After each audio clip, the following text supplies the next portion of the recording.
ఆయన ఎంత పరిస్థితిలో నుండి అయినా సరే ఆయన మనల్ని లేవనెత్తగలడు. చెప్పరే గట్టిగా.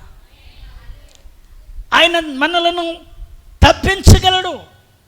అందుకే సింహపు బోను నోట నుండి, సింహాల నోట నుండి, సింహపు బోనులో నుండి కాదు, సింహపు నోట నుండి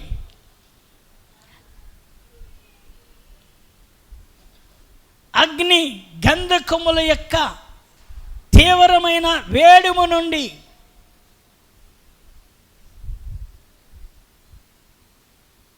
కరువులో విస్తారమైన భూమి మీద వర్షము లేక, పశువులకి మేత లేక, సమస్త విధమైన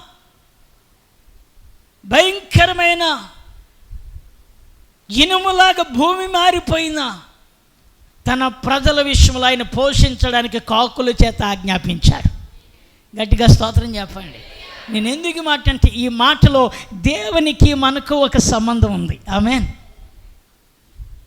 నోవహు ఆ జలప్రలయం నుండి తప్పించబడ్డానికి ఆయన హస్తము కొరచ కాదు. స్తోత్రం చెప్పండి. ఆయన విననేరుకున్నట్లు ఆయన చెవులు మందము కాదు.